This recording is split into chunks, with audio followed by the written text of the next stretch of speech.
Salut à tous et à toutes, on se retrouve pour une nouvelle vidéo et la suite de cette carrière avec la Nice Métropole et même la fin de cette 4ème saison que nous allons réaliser aujourd'hui.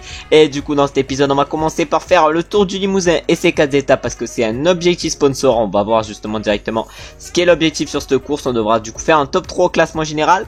Ensuite on ira faire la Bretagne classique où là on devra faire du coup un top 10. On fera ensuite le Grand Prix Québec, le Grand Prix Montréal. Puis après on ira faire les championnats d'Europe du chrono mais également en ligne avant de faire le Lombardie et le Paris Tour pour terminer la saison. En tout cas on a un beau travail et on a beaucoup de choses à faire aujourd'hui. Il va donc falloir se grouiller et on va se retrouver déjà au départ de la première étape de ce tour du Limousin, tour de Limousin où on va même aller voir la start list directement. On peut donc voir ici le profil de ce tour du Limousin et les 4 étapes, mais maintenant on va aller voir la start list.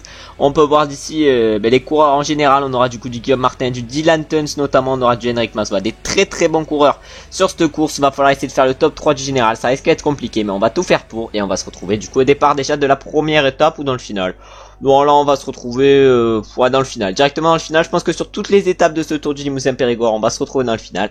Et du coup on va pas changer l'habitude sur la première étape. On attaque les 5 derniers kilomètres sur cette première étape de ce tour du Limousin. Bon c'est en train d'exploser de partout. Nous malheureusement on n'a pas su bien gérer alors qu'on avait des belles notes avec Wunschtel. Bon avec Dario Igor c'était pas trop ça, mais avec Wunschtel on avait une belle note. Va donc falloir faire la montée à fond et on va essayer de tout donner justement dans cette montée là. On va consommer G énergétique avec Wunschtel et Dario Igor, mais on va voir ce qu'on est capable de faire. En tout cas on va tout donner. Valentin Paré-Peintre est en train de protéger Dario Igor, mais est-ce qu'on va pouvoir aller chercher un gros résultat? J'ai l'impression que l'échappée déjà va aller au bout, mais non on va essayer de faire un beau sprint avec Fabian Wunschtel et également avec Dario Igor. On va lancer peut-être les deux et directement à 1 kilomètre de l'arrivée. On va même lancer tout le monde, on va voir combien on termine, mais la victoire va se jouer tout devant et ça va être Damien Hausen qui va aller la chercher devant Dylan Sun. C'est Victor l'a fait, Isaguirre fait 4 et Figueiredo 5. Bon l'échappée n'est donc pas allé au bout, c'est juste nous qui avons pas su gérer sur cette course et du coup on termine aujourd'hui 9ème avec Fabian Wunschtel et on termine 11ème avec Dario Igor. Bon une étape clairement ratée, une première étape et une entrée en lice sur ce tour du Limousin ratée. Au moins vous avez pu voir la start list et l'équipe que nous avons amenée sur ce tour et maintenant on va aller attaquer directement la deuxième étape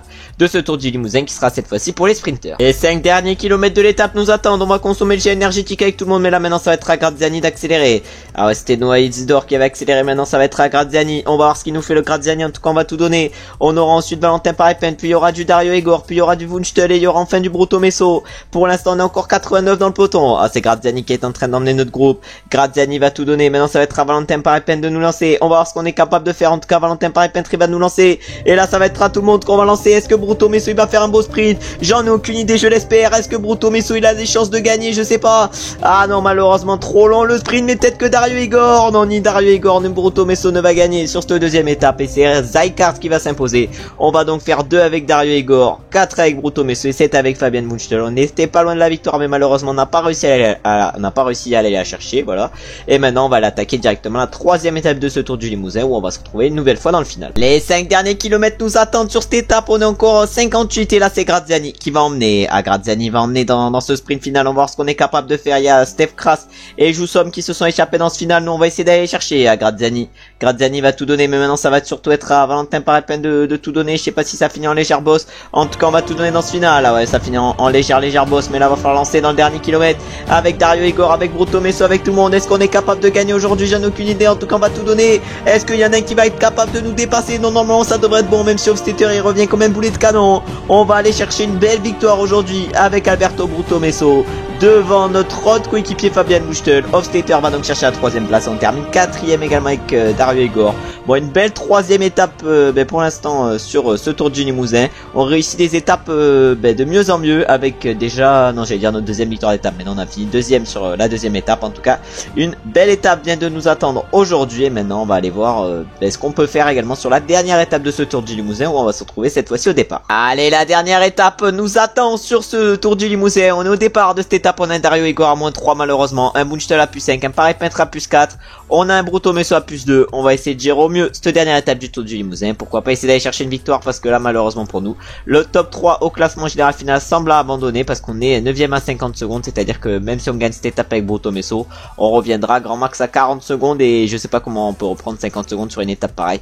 Va donc falloir voir ce qu'on est capable de faire, mais on va faire du mieux possible évidemment aujourd'hui. Petit dernier kilomètre nous attendent sur cette dernière étape du tour du Limousin. On va voir ce qu'on est capable de faire, mais là on n'est plus beaucoup dans l'équipe, il nous reste encore 8 km, mais là faudrait essayer de faire faire tout péter. Et faudrait essayer de faire craquer un peu le poteau alors que Damien Hawson il est dans un groupe de 2. Ah il était entre deux groupes mais malheureusement on n'a pas réussi à le distancer. Mais là on va devoir rouler très fort pendant encore 7 km si on va aller chercher un gros résultat avec notre équipe. Mais je sais pas si on est capable de gagner à nouveau sur cette 4ème étape. En tout cas on va tout donner. Ah, malheureusement par FN je l'ai fait aller un peu trop vite dans ce final. Mais du coup là on va aller tout donner. On va consommer le gel énergétique avec tous nos coureurs à 5 km de l'arrivée.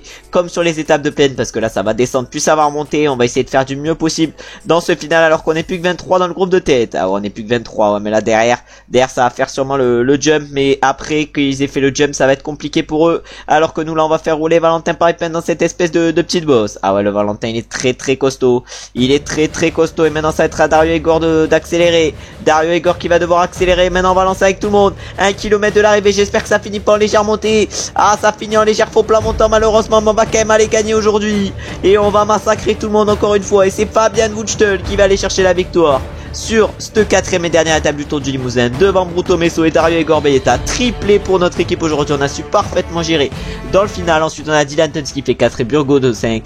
Malheureusement même avec ce triplé sur cette dernière étape l'objectif de top 3 au classement général ne devrait pas être fait. Au moins on aura limité la casse en remportant 2 étapes sur ce Tour du Limousin. On aura également fait une 2ème place. Bon le Tour du Limousin est réussi.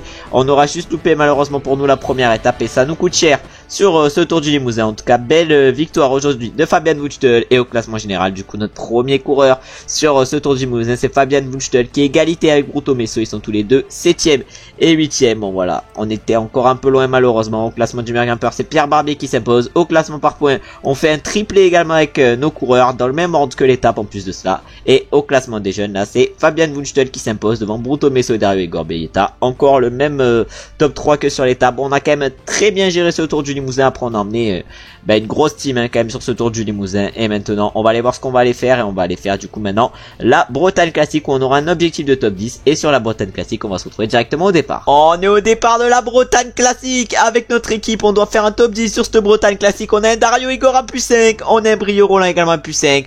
On a Axel Laurent qui est lui à plus 1. Wutschtel à plus 1. Un Valentin Paripin à plus 3. Bon vraiment les notes sont folles aujourd'hui. Nos leaders sont en grande forme. Va donc falloir essayer d'en profiter. On va se retrouver dans le final de cette Bretagne Classique où notre seul objectif est la victoire. On attaque les 10 derniers kilomètres de cette Bretagne Classique. On va voir ce qui se passe. Nous avec Axel Laurent malheureusement on a un peu reculé sur cette Bretagne Classique pour aller chercher de l'eau. Sauf que ça n'a pas été la bonne solution. Mais là du coup avec Valentin Paripin on est en train de rouler en tête de groupe alors qu'il y en a deux qui accélèrent en les personnes de Tadej Pogacar et de Graat. Ah ouais Tadej Pogacar qu'on avait vu pour la première fois en difficulté justement sur la Bretagne Classique où il avait craqué malencontreusement pour lui. En tout cas là on a Graat et Pogacar qui sont devant nous. On a Axel Laurent qui va nous ramener de l'eau. On espère au plus vite. En tout cas Valentin Paripin il va faire l'effort pour qu'on soit à moins 206 d'ici à l'arrivée. Ah ouais mais là ça explose de partout à chaque fois. On est plus 36 maintenant mais ça va peut-être revenir dans l'ordre. Peut-être qu'on va se faire attraper par le groupe de derrière. J'en ai aucune idée. En tout cas là on leur a mis une petite distance. Normalement ils devraient pas pouvoir nous jouer la victoire. Mais on va voir ce qui se passe dans ce final. Alors que Valentin Paripin va rouler extrêmement fort. Ah ouais Axel Laurent il donne de l'eau à tout le monde. Il donne de l'eau à tout le monde Axel Laurent. Mais justement il va aller prendre le relais après Valentin Paripin. Valentin Paripin qui est en train de tout donner. Mais Axel Laurent maintenant il va prendre le relais. Et ensuite ça va être à Brio Roland. Et voilà bientôt ça va être à Brio Roland de prendre le relais. En tout cas Axel Laurent il est en train de tout donner. Et maintenant ça va être à Brio Roland. Moins de 5 km encore avant l'arrivée. On va se relever avec Axel Laurent. On va se relever avec Paripin. On va voir ce qui nous attend. 2 km. Moins de 2 km encore. On va lancer avec Brio Roland. On va même lancer avec tout le monde. Je pense que c'est le bon moment. Est-ce qu'on est capable de gagner avec Dario Igor ou avec Fabian Wutschtel? J'en ai aucune idée. Est-ce qu'on est capable d'aller chercher celui qui est parti dans le final? Et non malheureusement on n'ira pas chercher Tom Pidcock qui est parti dans le final de cette Bretagne Classique. Et ça va donc être Tadej Pogacar qui va terminer 2ème aujourd'hui sur cette course. Fabian Wutschtel pour notre équipe termine 3ème. On fait également 5 avec Dario Igor Belletta. Et on fait 13 avec Brio Roland. Bon résultat groupé aujourd'hui sur cette Bretagne Classique. Et maintenant on va aller attaquer deux nouvelles classiques World Tour avec le Grand Prix cycliste de Montréal et le Grand Prix cycliste de Québec. Après une Bretagne Classique réussie, maintenant on va attaquer le Grand Prix cycliste de Québec. Aujourd'hui on aura comme leader Alex Baudin sûrement pour cette course. On aura André Amisud qui sera présent également. Il a un peu progressé en ballon. Il a pris un petit plus un ballon.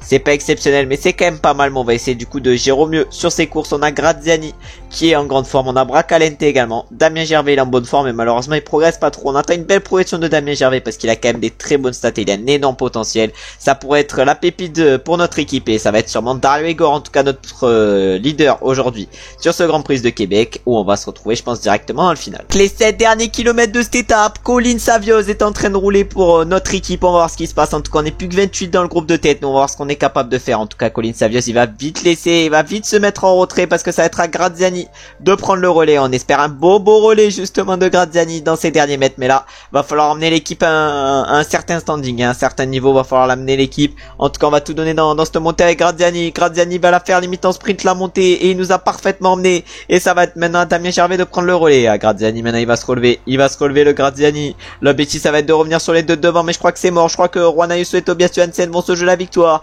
Même si on est en train de tout donner avec Damien Gervais. Ah, on donne tout. On donne tout à 1 km 800. Ça va être maintenant Andrami Sud de lancer. Andrami Sud qui va lancer les monstres. Il va lancer les monstres Andrami Sud. Et là maintenant on va lancer avec tout le monde, avec Alex Baudin, avec Dario Igor. Je sais pas si on est capable de gagner. On a roulé en tout cas pour nos adversaires. Mais malheureusement on n'ira pas les battre. Et ça va être Tobias Johansen qui était avec Juan Ayuso et qui va du coup remporter ce Grand Prix cycliste de Québec devant Juan Ayuso justement. Ensuite on a Tom Pitcock qui fait 3, Madouas 4 et nous on va chercher une belle 5ème place sur ce Grand Prix cycliste de Québec. On termine également 8ème avec Dario Igor et 14ème avec Missud et 15ème avec Gervais. Bon, 3-4 coureurs dans le top 15, c'est clairement une série sur ce Grand Prix cycliste de Québec et pourquoi pas réitérer cette performance sur le Grand Prix cycliste de Montréal qui arrive dès maintenant. On est au départ de ce Grand Prix cycliste de Montréal après une belle performance sur le Grand Prix cycliste Québec. On va voir ce qu'on est capable de faire sur ce Grand Prix cycliste Montréal. En tout cas on a envoyé la grosse équipe avec Axel Laurens, Dario Igor, Beta, Missud, Baudin. Voilà une belle équipe qu'on a emmenée aujourd'hui.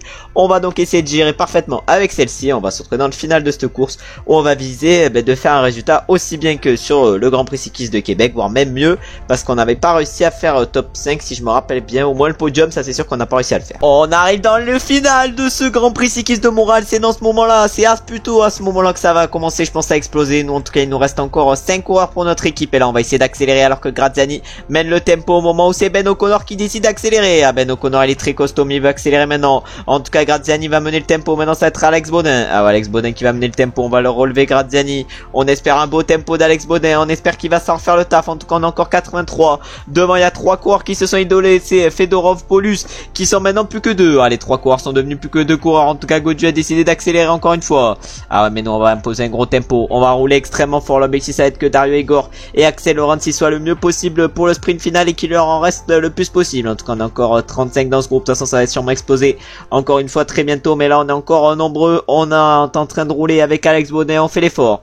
On fait l'effort pour revenir sur ce devant, mais là ça va remonter. Ça va peut-être tenter d'accélérer. Nous va falloir qu'on roule fort si on veut éviter toute attaque. On est 38 encore, on est 38, on va tout donner. On va donner tout ce qu'on a dans cette côte avec Alex Baudin. Et là ça va être directement à Valentin Paré-Peintre de prendre le relais juste après. Alex Baudin, on va le relever même s'il était encore très bien Alex Baudin, on va le relever. Et maintenant on va tout donner avec Valentin Paré-Peintre qui va faire l'effort dans ce final. On est 51 encore dans ce groupe, mais je pense que ça va peut-être exploser. Je sais pas, en tout cas là Valentin Paré-Peintre il donne tout moins de 5 km. On va consommer le gel énergétique, ça va finir en pleine. C'est-à-dire qu'un Dario Igor ou un Axel Laurens peuvent être avantagés avec leur belle note de sprint, surtout avec leur note positive. C'est-à-dire qu'Axel Laurens avec son plus 3, avec son plus 2 et Dario Igor avec son plus 3, ça peut faire de très belles choses et de très belles étincelles. Mais on va voir aujourd'hui si Valentin Paré-Peintre est capable de bien les lancer. Je sais pas, en tout cas on va lancer avec les deux. On va lancer avec Dario Igor et avec Axel Laurens. Oh le virage, oh le virage, oh le virage.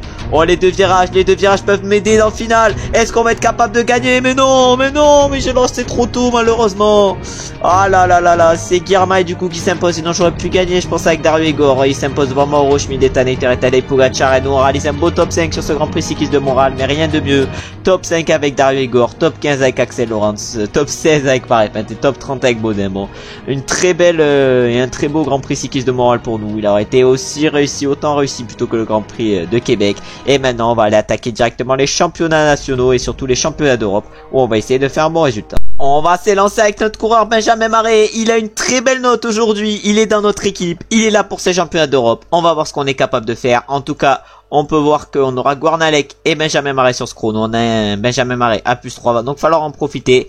Et on va se retrouver à chaque inter avec lui en espérant réaliser un bon chrono. Et justement, on arrive au premier inter avec Benjamin Marais. Est-ce qu'on est bien parti sur ce chrono? J'en ai aucune idée. Du coup, oui, on est bien parti. On met 58 secondes au deuxième, c'est-à-dire Geraint Thomas. Va donc falloir continuer sur ce rythme. Mais je pense qu'on va se retrouver avant au départ avec Guarnalec. Et on y est justement au départ maintenant avec Guarnalec. Il a un 0, j'ai l'impression aujourd'hui. On va essayer de gérer au mieux avec lui alors qu'avec Benjamin Marais, on va rapidement arriver au deuxième temps intermédiaire. Et on y est bientôt au deuxième temps intermédiaire. Yann Tratnik lui signe je sais pas combien de temps et nous on signe le premier temps avec 34 secondes d'avance par rapport à Geraint Thomas. On a perdu un peu de temps, on a perdu Ouais, quand même pas mal de temps, même 24 secondes, alors qu'avec Guarnalec, on vient de s'élancer. On va voir combien on est au premier inter. Mais là, on va essayer de tout donner maintenant avec Benjamin Marais dans ce final. Et avant de se retrouver avec Benjamin Marais dans le final, on va se retrouver avec Guarnalec au premier intermédiaire. Au premier intermédiaire, on va donc être troisième à 56 secondes avec Guarnalec, alors qu'avec Benjamin Marais, on arrive dans les 2 derniers kilomètres. On va voir ce qu'on est capable de faire. On avait 34 secondes d'avance par rapport à Geraint Thomas. Maintenant, on va tout donner dans ces derniers mètres. On va tout donner. Bon, j'ai pas géré au mieux ce chrono, mais je l'ai géré pas trop mal. Et avec Benjamin Marais, aujourd'hui, on va signer le premier temps avec 28 secondes d'avance sur Geraint Thomas. On a perdu du temps tout au long de ce chrono, mais on arrive quand même devant. Et maintenant, on va aller voir combien on est au deuxième temps intermédiaire avec Guarnalec. Et on y arrive au deuxième temps avec Guarnalec et on est 9ème. Bon, voilà, on recule comme avec Benjamin Marais, mais voilà, je pense pas qu'on va gagner malheureusement ce chrono des championnats d'Europe. On va peut-être faire un bon chrono, mais la victoire semble impossible, surtout que Filippo Ganna vient d'arriver. Il nous a mis la misère. On va sûrement terminer 2ème malheureusement sur ces championnats d'Europe avec Benjamin Marais, mais au moins on aura réalisé une excellente course aujourd'hui. Ah voilà, on va terminer 3ème parce que Remco Evenepoel nous a également doublé. Et voilà, 3ème à 1 minute 30 de Filippo Ganna qui nous a mis la misère aujourd'hui. C'est montré très costaud. Il s'impose devant Evenepoel et nous on fait 3 avec Benjamin Marais. Maintenant c'est les championnats d'Europe en ligne qui vont nous attendre, où on va se retrouver comme sur ces championnats d'Europe du chrono directement au départ. On est au départ de ces championnats d'Europe. Malheureusement on n'a que 5 coureurs amenés sur ces championnats d'Europe. On a du Lenny Martinez, on a du Kevin Vauquelin, du Romain Grégoire, du Axel Laurens notre coureur, et on a Julien Lafilippe. Bon, on va essayer de faire les meilleurs championnats d'Europe possible et je pense qu'on va se retrouver dans le final. Et je pense par contre qu'on a quelque chose à jouer aujourd'hui, va donc falloir essayer d'en profiter. Les 5 derniers kilomètres nous attendent bientôt sur ces championnats d'Europe. On va essayer de gérer au mieux. On est encore 92 dans le peloton et là c'est Kevin Vauquelin, notre coéquipier qui va accélérer plutôt notre coureur avec l'équipe de France. On va voir ce qu'on est capable de faire. Il restera encore 2 courses dans cette vidéo après, c'est-à-dire le Lombardia et ensuite je me rappelle même plus. En tout cas, il reste encore 2 courses et là c'est Kevin Vauquelin qui va rouler. Kevin Vauquelin, il va tout donner dans ce final. Encore 3 km avant l'arrivée. Maintenant ça va être à Lenny Martinez bientôt de lancer. Ah ouais, mais là vraiment le pire sprint de l'histoire de l'humanité. On va essayer de faire le meilleur résultat possible, mais le sprint est bien calamiteux. 1 km 900, on va lancer avec Lenny Martinez et dans le virage on va tout donner. Dans le virage ou plutôt après le virage on va tout donner avec nos différents coureurs. Est-ce qu'on va être capable d'avoir au moins un champion d'Europe dans l'équipe? J'en ai aucune idée. Est-ce que Julien il va pouvoir tenir? Et non, on va terminer 4ème sur ces championnats d'Europe et c'est Alberto Dainese qui va s'imposer devant Warren Scholl et Jake Stewart. On fait 4 avec Alaphilippe et on fait 6 avec Romain Grégoire. Et malheureusement avec le coureur que nous avons dans notre équipe, Axel Laurens, on ne termine malheureusement que 14ème. On n'a pas de coureur hyper bien placé non plus de notre équipe malheureusement. Mais c'est pas très grave. Et maintenant on va aller attaquer directement du coup le Tour de Lombardie, où on va essayer de faire une belle course et pourquoi pas d'aller remporter notre 2e monument de la saison après notre victoire évidemment, si tout le monde s'en rappelle, sur Milan-San Remo. On est au départ de l'avant-dernière course de cette saison. On a du Dario Igor Bieta plus 3 sur ce Lombardie. On a du Missuda plus 5, du Bracalente à plus 3, mais ça sera pas de nos leaders. On a du Valentin Paré-Petre à plus 1. On a malheureusement Wunschtel à moins 1. Wunschtel qui a bien progressé vu qu'il a pris un petit plus 1 vallon. Ses stats commencent à être de plus en plus esquisses et je pense qu'il va devenir incroyable cet homme. En tout cas on l'espère. On va se retrouver directement au pied de la montée finale où il peut se passer je pense pas mal de choses et où je pense qu'on peut tirer notre épingle du jeu avec notre équipe et même pourquoi pas viser la victoire. Peut-être notre 2e monument de la saison, ça serait énorme, mais je pense qu'on en est largement capable. On est dans les 13 derniers kilomètres de cette étape et on est dans la montée finale sur ce Lombardie. On va essayer évidemment de tout donner avec Wunschtel et on l'espère, et on espère plutôt emmener un tempo de fou avec Fabian. En tout cas devant c'est Bourati qui est en train de rouler, Bourati qui roule un gros tempo avec Evenepoel dans la roue. On a Carapaz vient passer Pidcock, Ayuso, Martinez. Ah ouais mais là il roule très fort et nous ça va être compliqué de les suivre même si on est costaud aujourd'hui. Ah ouais Fabian Wunschtel il roule très fort. Mais est-ce qu'on serait capable d'aller chercher notre 2e monument de la saison avec notre équipe? J'en suis pas sûr. En tout cas maintenant c'est Valentin qui paraît peine qui prend le relais avec Andrea Missu dans la roue et Dario Igor. Ah ouais mais là on va tout donner dans cette montée, mais ça semble compliqué quand même de revenir, surtout qu'il y en a un qui a fait la différence, c'est Remco Evenepoel. Mais là on va tout donner pour faire le jump avant la descente et maintenant on va aller faire la descente avec Valentin Paré-Petre et on va se retrouver directement au bas justement de cette descente. Bon le bas de la descente était peut-être un peu tard, mais du coup on se retrouve à 5 km de l'arrivée. On va voir ce qu'on est capable de faire. On n'est plus que 11 à pouvoir se jouer la victoire.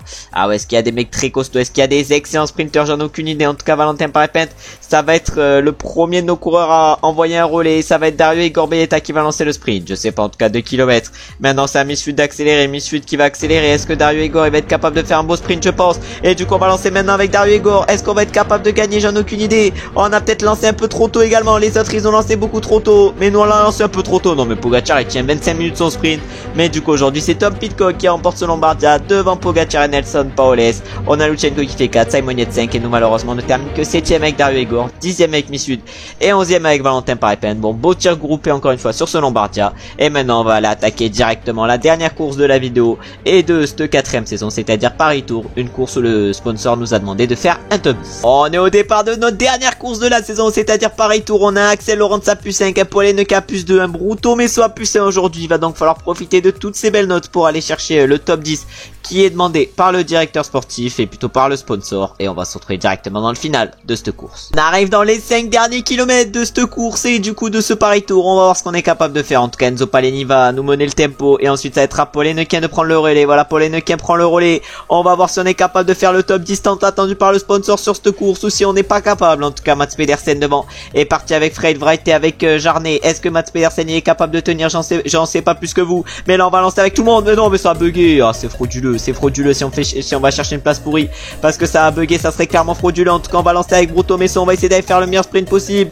Ah ouais, non mais Bruto Messo, son sprint a été un peu raté. C'est Axel Laurent qui va aller chercher notre meilleure place aujourd'hui. Mais tout devant, c'est Tim Merlier qui s'impose devant Fabio Jakobsen et Binem Girmay. Van Der Poel ensuite fait 5 et nous on termine 6ème avec Axel Laurent, c'est 9ème Bruto Messo. On réalise donc l'objectif de top 10 fixé par le sponsor et maintenant on va aller faire un résumé directement de cette 4ème saison. On va commencer par résumer cette saison par aller voir les classements justement de celle-ci. On peut voir du coup que c'est Pogacar qui a remporté le classement individuel, voilà, 2512 points sur le tour devant Remco Evenepoel, et c'est la Jumbo-Visma qui a été la meilleure équipe sur cette saison. On a terminé 9ème avec notre équipe, c'est-à-dire qu'on a fait quand même une très belle saison pour notre première saison en World Tour. Et du coup maintenant au niveau des victoires, là par contre malheureusement on est un peu loin, on est 54ème. Bon, après c'est, non, on est à 54 victoires, on est 14ème. Oh là là, je mélange les chiffres et c'est Jasper Philipsen qui a le plus de victoires cette saison. Mais what the fuck, non mais c'est pas possible. 62 victoires sur la... Non mais ça doit être bugué, je pense. 62 victoires sur la saison, le mec il a remporté la moitié de ses courses. Attends, on va aller voir. On va aller voir directement les victoires de Philipsen sur cette saison. Ah ouais, il est déjà à 19 étapes sur le Tour de France. Ah ouais, mais c'est quoi cette machine de guerre 2026? Ah ouais, déjà 6 étapes là.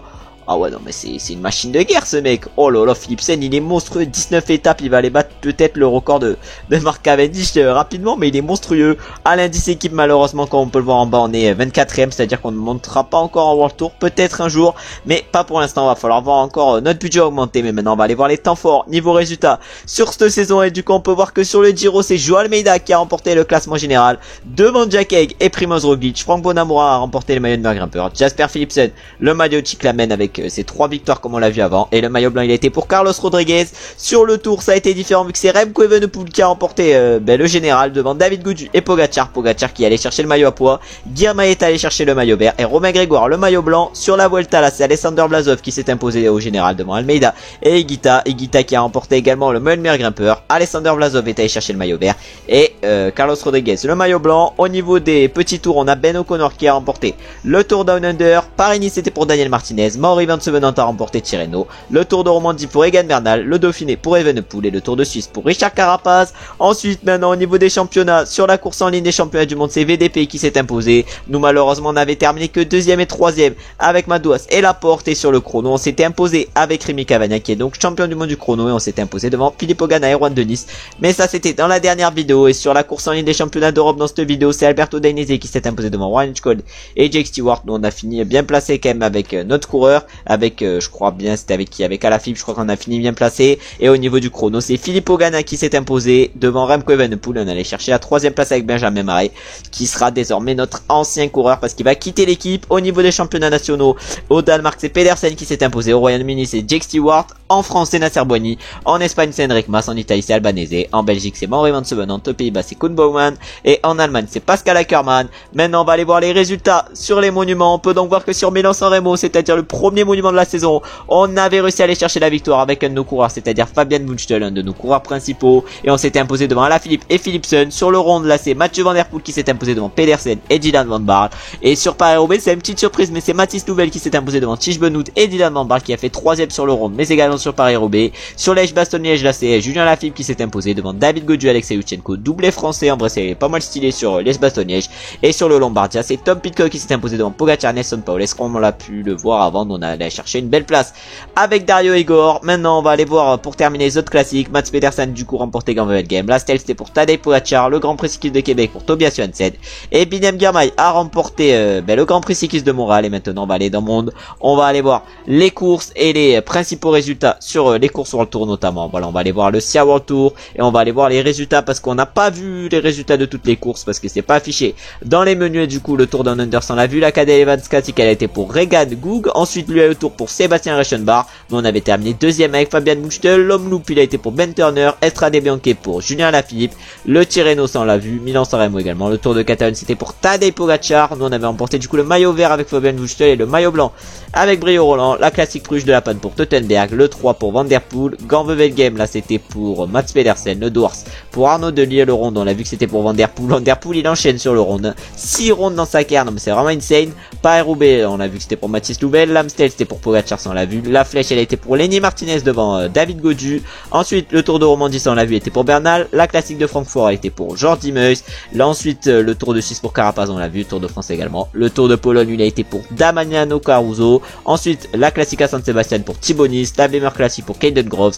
Et le Tour du Benelux pour Jonas Ruch. Et maintenant il reste plus qu'à voir le Great Tour de Guangxi qui a été remporté par Roland Thalmann. Et maintenant on va aller voir directement notre équipe pour la saison prochaine et nos coureurs justement dans notre équipe. Mais il faut pas oublier non plus les transferts qui ont eu lieu sur cette saison. On n'est pas allé voir justement les principaux transferts de cette saison. On va donc aller voir la liste. Et d'abord on peut commencer avec Juan Ayuso qui reste à la Jumbo-Visma. On a Jasper Philipsen qui on a vu avait remporté le plus de victoires cette saison mais qui quitte la UAE et qui va à la Astana. Ensuite on a Fabio Jakobsen qui reste à la Soudal. Remco reste à la Bahreïn. Ensuite voilà, Wout van Aert reste à la Soudal. Très belle équipe pour la Soudal. Ensuite on a Stefan Bissegger qui quitte la Astana pour aller à la Léopard. À la National Bing pas de changement. Voilà, Boransgrohe non plus. Et le prochain changement c'est du coup Hugh Carty qui quitte la IF et qui va à la UAE. Ensuite voilà, ça reste dans leur équipe jusqu'à Simon Yates qui lui quitte la Jayco et va à l'Intermarché. Voilà, après ça reste dans leur équipe encore une fois. Marc Hirschi lui quitte la groupe FDJ qui avait une énorme équipe et il va aller signer à la Boransgrohe. Et ensuite on a Jakub Eriksson qui quitte la Tudor et qui va à la Splits. Et on a Nelson Paules qui quitte l'IF et qui va à la Boransgrohe. Et du coup on peut voir notre équipe ici pour l'année prochaine. On va aller voir même l'équipe plus en détail. Et du coup voilà, on peut voir l'équipe un peu plus en détail. On aura du coup Alex Baudin dans l'équipe. On aura également Dario Igor Belletan, nos coureurs principaux de cette machine de guerre. Non mais ce mec est vraiment trop fort. En tout cas il a des stats de fou furieux. On aura également Samuel Carr dans notre équipe. En plus vous pouvez voir comme ça les potentiels de nos coureurs. Samuel Carr qui a un bon petit potentiel en montagne, un bon petit potentiel. On aura également Kais Fontaine qui va rapidement je pense quitter l'équipe vu son potentiel. On a Patrick Gueracti qui arrive, une nouvelle recrue. Vous voyez bien pourquoi je l'ai recruté. Il a un énorme potentiel en contre-la-montre, en baroudeur également. C'est pas mal. Ensuite on a Damien Gervais. Lui on l'avait recruté la saison prochaine mais il a un potentiel de fou en course par étape et en grimpeur également en puncher. Je pense que ça peut être une de nos stars pour les prochaines saisons. Et surtout il peut remporter je pense un Tour de France vu les stats qu'il a. Ensuite on a Damien Gérard qui lui risque de quitter l'équipe assez rapidement. Il était dans l'équipe de base mais malheureusement il a pas trop progressé. Ensuite on a Claudio Graziani qui lui est arrivé la saison dernière. Je pense qu'il devrait rapidement quitter l'équipe. On a ensuite Loïc Hamon, lui vient d'arriver dans l'équipe, il a des stats et un potentiel de fou furieux. On verra ce qu'on fera de lui mais vraiment il a un potentiel impressionnant et incroyable j'ai l'impression. Ensuite on a Noah Isidore qui a un bon petit potentiel, lui il est arrivé il y a 2 saisons et on verra si on le re-signe justement la saison prochaine. On a également Eduardo Keller qu'on a recruté pour cette saison, très bon potentiel également. Axel Lorenz qu'on a recruté la saison prochaine, malheureusement il a pas trop progressé sur cette première saison. On espère une belle progression, notamment un grimpeur où il a un bon potentiel. Ensuite on a Eddie Le Huitouz qui est dans l'équipe, voilà il a pas des notes exceptionnelles, on verra si on le re-signe mais ça m'étonnerait. On a Lucas Lecoq, lui c'est un nouveau arrivant dans l'équipe, il a un bon potentiel en sprinter, en baroudeur c'est pas mal non plus. On a Louis Lemoine également qu'on a signé, un bon petit potentiel à développer, on verra ce qu'on est capable de faire avec lui. On a Marco Lucia, un bon petit Suisse grimpeur. On a Bastien Maurice qui est un bon mec également en grimpeur, un bon mec également classique du Nord. Voilà, mec assez complet. On a ensuite André Missud, un de nos coureurs originels. Et le coureur originel, je pense qu'on va garder toute cette carrière. En tout cas, il lui reste encore un peu à débloquer du potentiel en grimpeur, en puncher. On verra en tout cas s'il est capable de le faire. On a également du Enzo Palenidio de son 75 chrono. On a du Valentin Paré-Peintre avec son 77 montagne. On verra s'il arrive à progresser ou pas en grimpeur et en puncher. En tout cas, il commence à avoir des stats intéressantes. Et on a également du Brio Roland avec ses stats également intéressantes. On verra s'il arrive à aller compléter son potentiel. Et notre dernier coureur qu'on va aller voir, c'est Fabian Bunchtel, sûrement le coureur le plus talentueux qu'on a réussi à recruter. Il a des stats de malade mental et un potentiel de malade mental. Il lui reste plus qu'à obtenir tout en baroudeur. Normalement, je pense qu'il pourra avoir un 84 baroudeur. Je pense que ça serait des stats insane. En classique junior, il peut progresser encore largement. Il a combien là? Il a 72 pavés. Je pense qu'il va pouvoir encore progresser. En sprinter également. En contre-la-montre, il va pouvoir également progresser. Il a 74, mais je pense qu'il a encore une marge de progression. En grimpeur, une petite, et en course par étape, une petite. Mais vraiment, lui, ça va être, je pense, la star. Un mec qui peut gagner sur tous les parcours. Mais on verra en tout cas ce qu'il développe sur les prochaines saisons. Et dans le prochain épisode, on ira donc commencer cette 5e saison avec notre équipe. Et on espérera une belle augmentation de budget pour la prochaine saison. Afin de recruter, pourquoi pas, très bientôt des gros coureurs. On va pas attendre la prochaine saison parce que ça m'étonnerait qu'on puisse recruter des gros coureurs. Mais dans les 2 à 3 prochaines saisons, je pense qu'on va pouvoir faire une très bonne équipe et bâtir une très bonne équipe centrée autour de la France, de l'Italie et de la Suisse, c'est-à-dire autour de Nice, et on verra en tout cas ce qu'on est capable. Mais du coup je vous remercie d'avoir regardé la vidéo jusqu'à la fin. Si la vidéo vous a plu comme d'habitude, n'hésitez pas à liker, à commenter, ça me fait plaisir de savoir que vous avez aimé la vidéo. J'espère que cette fin de 5e saison, plutôt 4e saison, vous a plu. N'hésitez pas également à vous abonner, à mettre la cloche et notification pour ne louper aucun épisode sur cette série en mode carrière et ne louper aucun épisode de la prochaine saison qui va arriver, c'est-à-dire la 5e saison. J'espère également que vous avez passé une bonne journée ou vous êtes en train de passer une bonne journée. Et on se retrouve très bientôt pour une nouvelle vidéo et le début de cette 5e saison avec la Nice Métropole. Ciao, ciao, ciao!